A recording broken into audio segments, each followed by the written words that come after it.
In a moment, you'll be creating and editing your own scenes in edit mode. Scenes are like levels in a game, or scenes in a movie. They're made up of elements. Elements are like props, sets, music, effects, and characters. Anything that you can build inside a scene and save to the Dreamiverse. Scenes are connected together to form dreams. And these dreams can be found when you go dream surfing.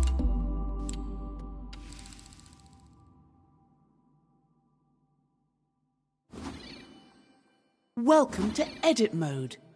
This is a fresh scene full of potential, where you can build anything you can imagine. Before you go wild with the power of dream shaping, let's just do a very quick imp quest to get you off on the right foot.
Dreamer, you've just made your very first creation.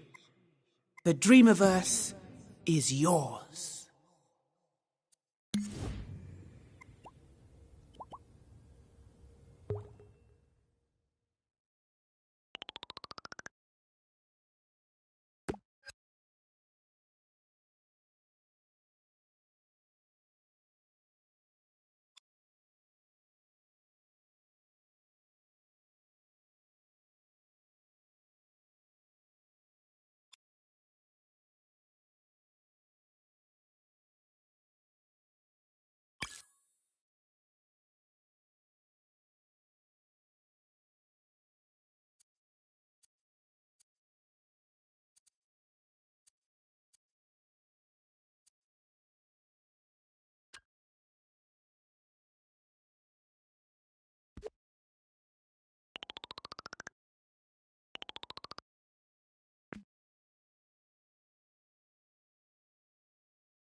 So, you want to learn the ropes of dream shaping, but you don't know where the tools are on the shelf, or how to use that intriguing gadget, or you want to know what that strange contraption over there does. Dream crafters, assist us. Ah, hello, architect. Hello, engineer. Hello, Queenie.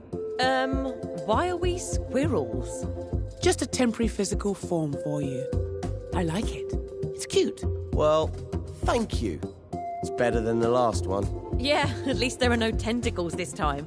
Now, show this dream shaper how to unleash their creative powers. Done! Follow me, Dreamer. Oh, it's so exciting that you're here. I have been really looking forward to this. There's so much to show you. Gameplay, animation, art. There's no limit to what's possible. Welcome to the Dreams Workshop. Have a browse of the tutorials, masterclasses, and how-to videos we've got here. If you're new to dream shaping, maybe try the Start Dreaming tutorials first. They'll get you up to speed with all the basics of dream shaping.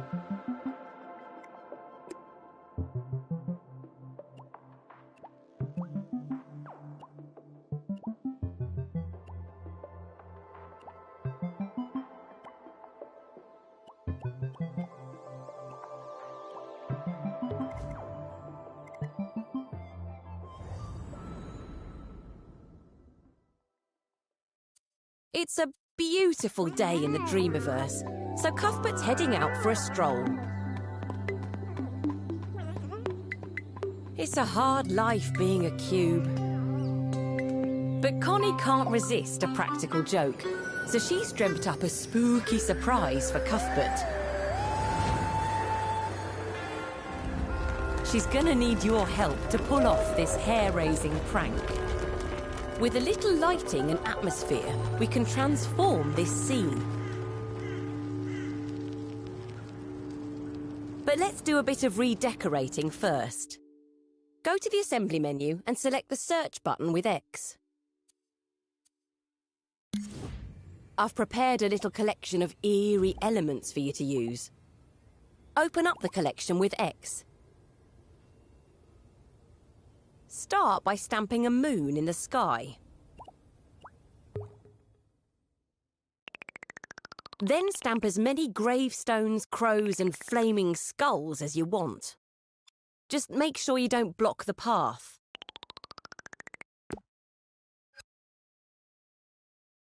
And don't stamp any spooky doors. We won't need one until later on.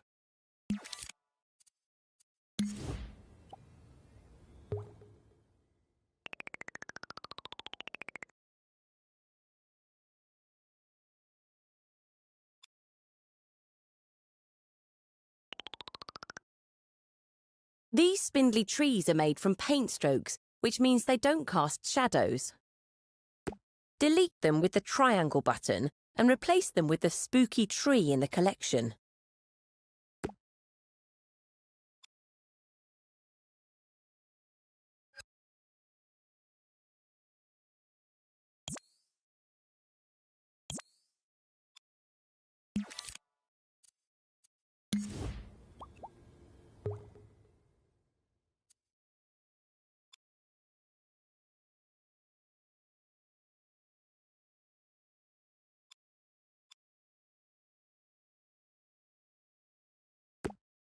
Once you're happy with the spook levels, move on to the next step, where I'll show you how to change the lighting in the scene.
To make the sky look like it's nighttime, we can use a sun and sky gadget.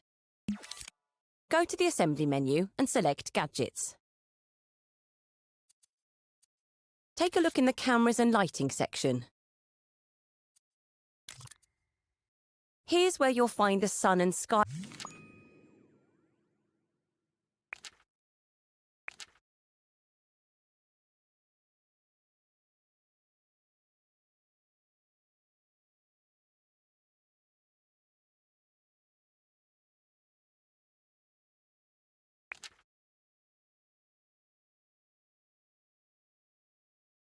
gadget. Its icon is a sun and a cloud. Select it with X and then stamp one above the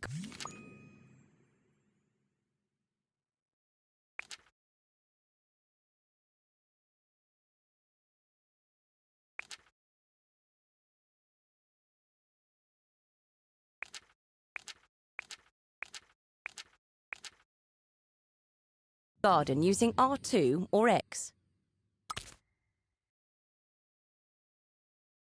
We only need one, so unequip the gadget with Circle once you've stamped it.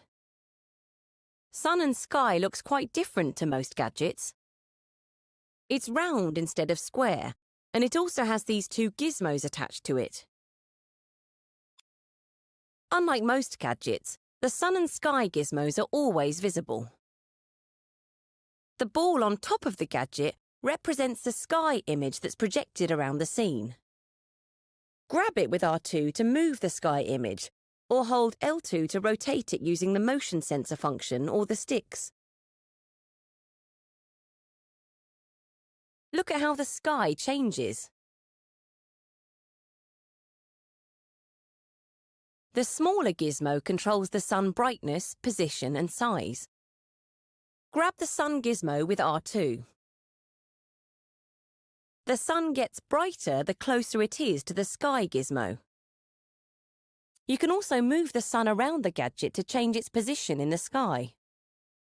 This also changes the direction of the sunlight. The sun is the main light source in the scene. You can resize the sun using the up and down directional buttons while hovering over the gizmo. Resizing the sun doesn't affect its brightness. It just makes it appear larger or smaller in the sky. Try out the gizmos and get a feel for how they change the sky. You can always undo any changes with the left directional button. Start the next step when you're ready to continue.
Try out the gizmos and get a feel for how they change the sky. Resizing the sun.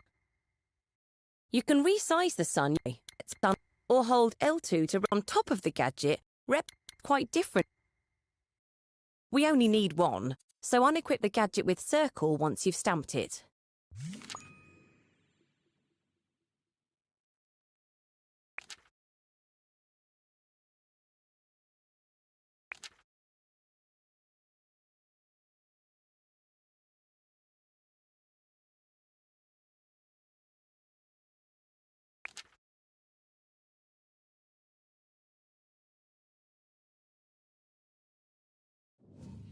Sun and sky looks quite different to most gadgets. It's round instead of square, and it also has these two gizmos attached to it. Unlike most gadgets, the sun and sky gizmos are always visible.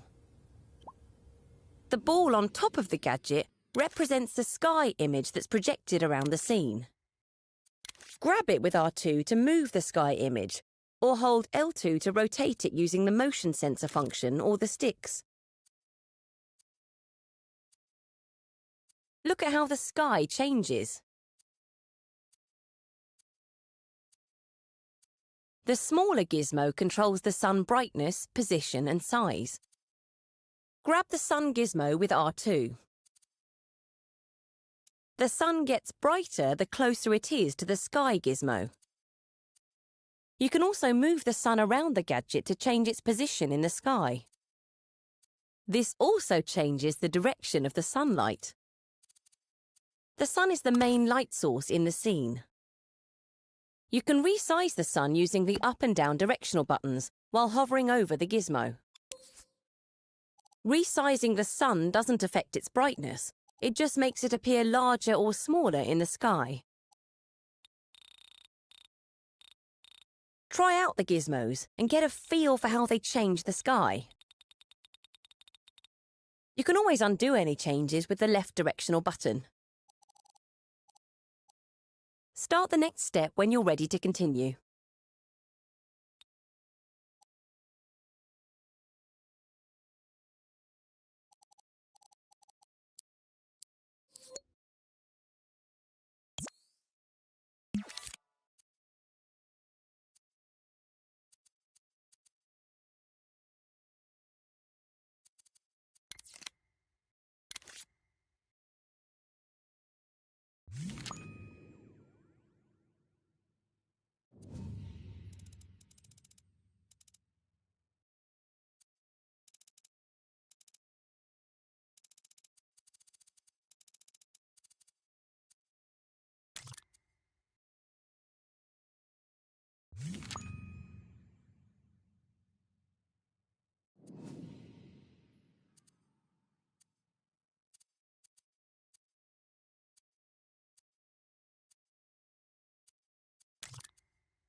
Using gizmos lets us quickly experiment with different sun and sky settings.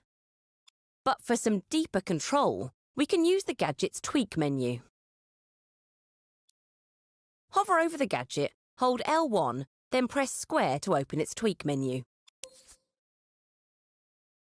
The Sun and Sky tweak menu has 2 pages, one for the sun and one for the sky. The first page is Sun Properties. It has all the settings we changed with the gizmo, as well as a few options that are only available in the tweak menu. Sun Visible determines whether the sun can be seen in the sky, and Cast Shadows controls whether its light casts shadows. We're creating a night sky, so deselect Sun Visible. It's the button with the eye icon. Hiding the sun doesn't turn it off completely, though. It'll still emit light in the scene, even when it's not visible. You just won't see it in the sky. You can change the colour of the sun using the colour picker.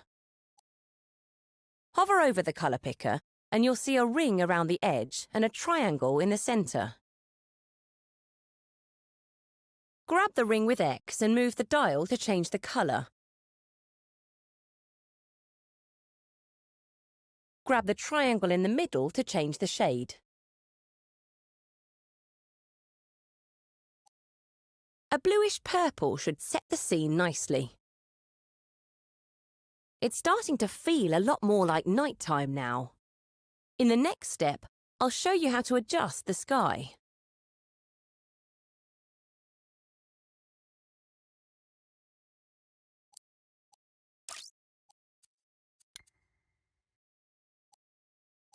If you've closed the Sun and Sky tweak menu, open it up again with L1 and square. The second page of the tweak menu, Sky Properties, contains all the options for editing the sky. Its icon is a cloud. Select it with X. The tweak menu gives you more options than the gizmo. The first slider picks an image for the sky.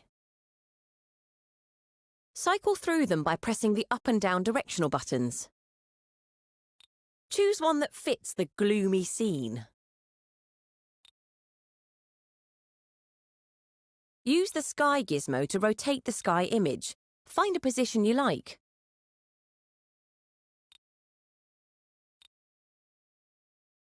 The sky is made of flecks.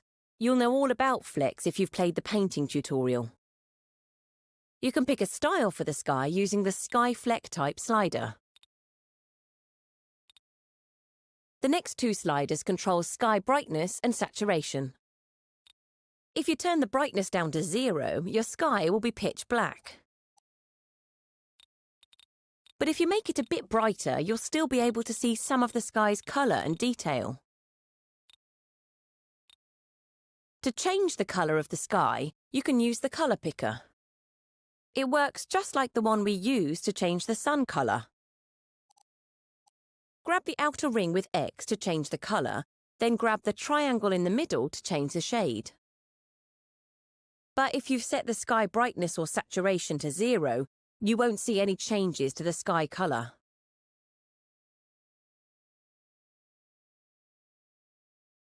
Experiment with the tweak menu settings and create a spooky night sky.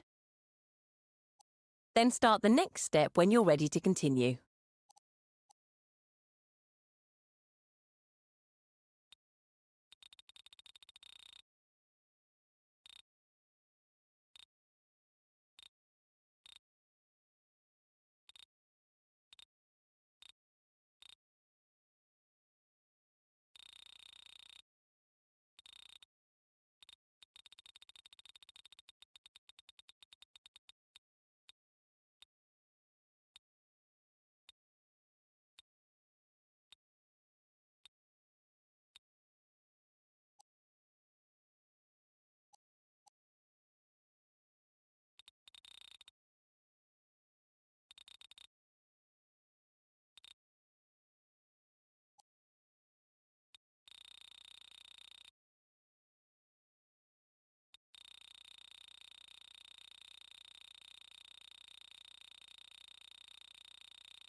When creating a dark scene, it can be tricky to see what's going on.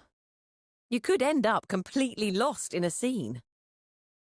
If you do find yourself stumbling around in the dark, there's a useful guide you can use, which will temporarily turn off all the moody lighting.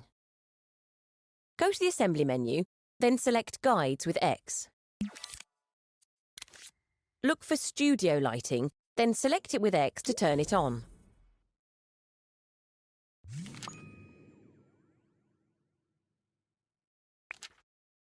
That's better, isn't it? Now we can see everything properly again. Studio lighting fills the scene with a bright, ambient light. Any lighting, grading or fog will be disabled so you can see exactly where everything is and what it looks like. Deselect the Studio Lighting button to turn all your atmospheric gadgets back on.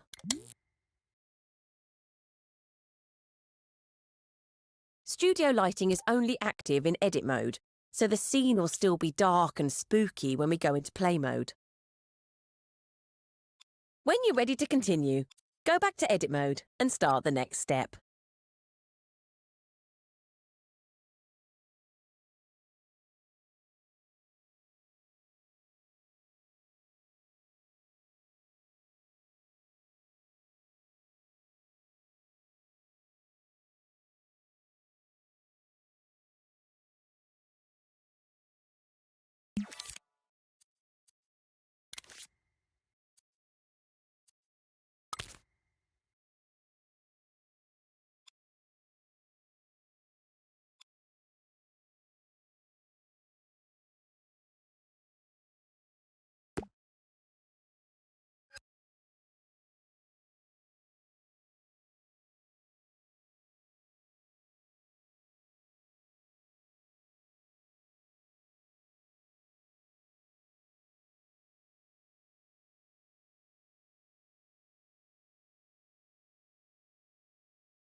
The sun and sky gadget isn't the only way to light a scene.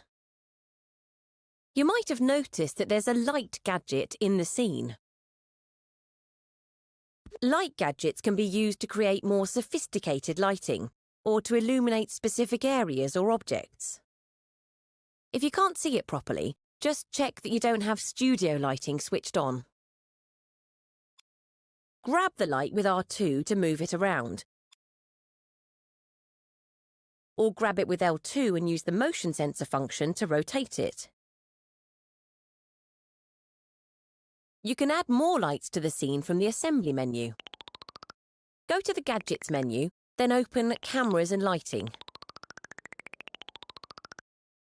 Select the Light gadget with X and stamp one in your scene, then press Circle to drop the gadget from your imp.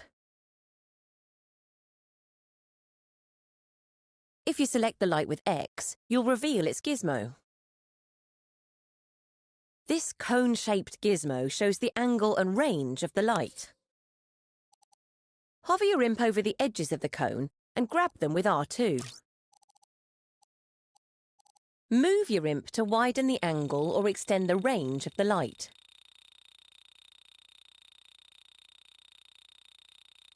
You can grab the white dot at the end of the cone to change the range, angle and direction all at the same time. You can move and rotate the whole light independently of the gadget by grabbing the positional gizmo with R2 or L2.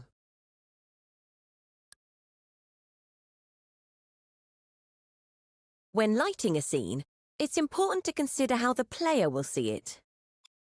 If you pull back from the garden, you'll see that there's a camera gadget in the scene.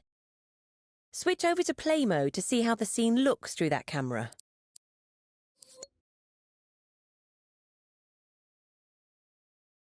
Having a defined viewing angle can help inform your lighting choices. So keep in mind the camera angle when you're setting up your lights. Try editing your lights using the gizmos to illuminate an area of your scene.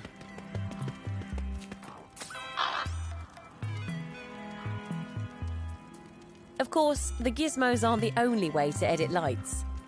Like everything else, lights can also be tweaked. We'll take a look at that in the next step.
So let's take a look at the Light Tweak menu. Hover your imp over a light in the scene, hold L1, then press square. Lights can either be spot or diffuse. Spotlights illuminate in a specific direction, whereas diffuse lights cast in all directions. Light gadgets are set to be spotlights by default. But you can easily change their type by selecting the diffuse button. For this scene, it's better if we stick to using spotlights though. Notice the spotlight has tweak sliders for beam range and beam angle. These sliders do the same thing as the gizmos we used in the last step, but they give you more precise control. The fade angle slider changes the softness of the spot. At 0%, the spot will have a sharp edge. As you increase the slider, the edge will become softer. Deselecting the Cast Shadows button will stop the light from casting shadows. A very useful feature, but not for our spooky garden, as shadows will add to the overall atmosphere. The last two sliders, Use Image and Image Blur, allow you to project an image with the light. Images can be used to break up the light and add texture, making it look like it's coming through clouds or trees. Hover over the Use Image slider and use the up and down directional buttons to cycle through the images. Find one that suits the scene. This one looks good. The Image Blur slider can soften the image for a more subtle effect. When you've finished tweaking the light, close the tweak menu using L1 and circle. Now you've set up one light, you can clone it and use it in other parts of the scene.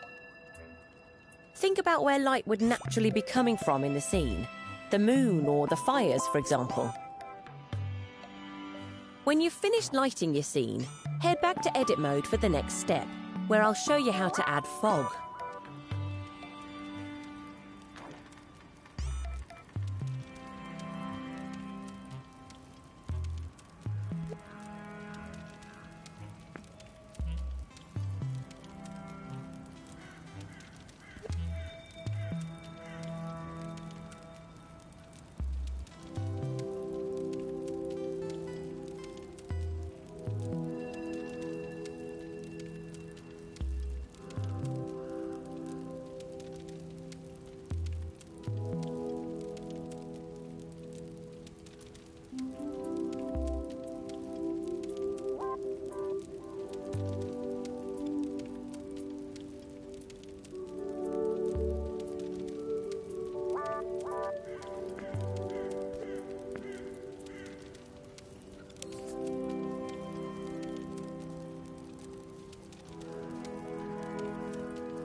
Now we're going to literally add some atmosphere to the scene using a fog gadget. Close any tweak menus you may have open and press circle to deselect everything in the scene. Open the assembly menu. Press square if it's closed. Select gadgets, then cameras and lighting. The fog gadget icon looks like a cloud. Select it with X. We'll use this gadget to create some low-lying mist in the garden. Stamp a fog gadget somewhere in the garden with R2 or X. How about around one of the gravestones? Once you've done that, press circle to drop the gadget from your imp. To edit the fog, we'll use its gizmos. Select the gadget with X to reveal them. The zone shows you the area that will be foggy. You can grab the zone with R2 to extend it. Look closely and you'll notice that the fog gadget actually has two zones. The outer zone is the fog's fall-off zone. To adjust the fall-off, you'll need to hold L1 before grabbing the edges of the zone. Have a go now. Hold L1, then grab the zone with R2 to edit the fall-off zone. In the fall-off zone, the fog becomes gradually less and less dense until it's completely dissipated. Extend it to make the fog fade away gradually, or pull it in to have a tight ball of fog instead. Above the gadget, you'll find a position or gizmo. Use it to move the zone independently of the gadget. In the next step, we'll tweak the fog to change its colour and density.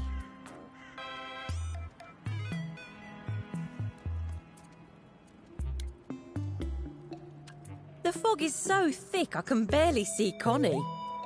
Let's see if we can improve its look in the tweak menu. Hold L1, then press square over the gadget. The fog's tweak menu has two pages, Properties and Zone Size. On the Properties page, use the Fog Density slider to thin out the fog a little. There's also a colour picker if you want to change the colour of the fog. Adjusting the various noise sliders is another way of changing the fog's appearance. Increasing noise strength will vary the density of the fog, making it appear patchier. The noise scale makes the patches larger or smaller, and the noise speed slider adds movement to the fog for a billowing look. There's also a slider to add glow to the fog. Add just a tiny bit of glow to make the fog look like it's catching the light. Now let's look at what the Zone Size tab has to offer. Select it at the top of the tweak menu. You can use the sliders on this page to adjust the zone size and zone fall-off, just like you could with the zones themselves. You can also change the shape of the zone in the tweak menu. Change the zone's shape to cube, then use the sliders or the gizmos to create a layer of ground fog.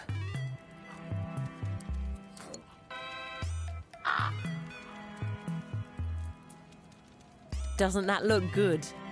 In the next step, we'll add some colour grading and effects.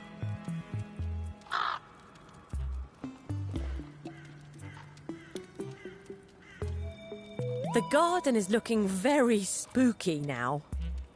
The finishing touches will be to add some grading and effects. Grade and effects changes the look of the whole scene. It's a bit like adding a photo filter. Let's take a look.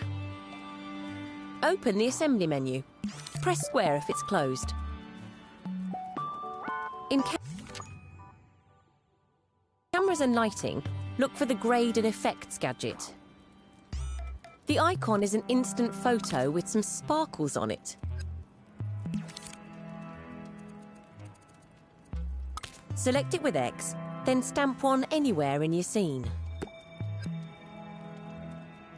There are no gizmos for this gadget, so open its tweak menu to explore the settings. Grade and Effects is a powerful gadget with a handful of tweak menu pages. The first page, Light and Colour, has settings for brightness, contrast and saturation. Try using the sliders to refine the nighttime look of the scene. If the grass still looks a bit too green, we can fix that by easing off the saturation. Use the brightness and contrast settings to bring out the shadows. Ooh, I'm getting chills. Everything in Grade and Effects changes the look of the scene in some way. You'll be able to figure out what most things do just by experimenting with them. Take a look through the rest of the tweak menu to see the gadget's full potential. On the colour tinting page, You can individually tint the shadows, midtones and highlights of the scene.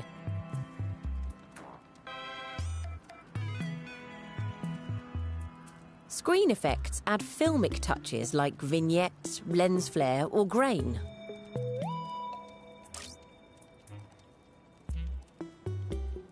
When it comes to grading an effect, there's no right or wrong answers. It's all about creating a look that suits your scene.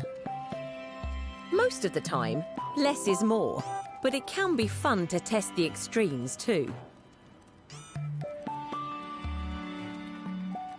Remember, you can always undo using the left directional button, and you can reset any tweak slider by hovering over it with your imp and pressing triangle.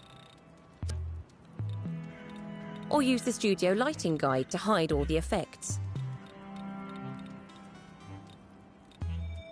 To complete the tutorial, you'll need to stamp the spooky door in the scene. You can find it in the tutorial collection.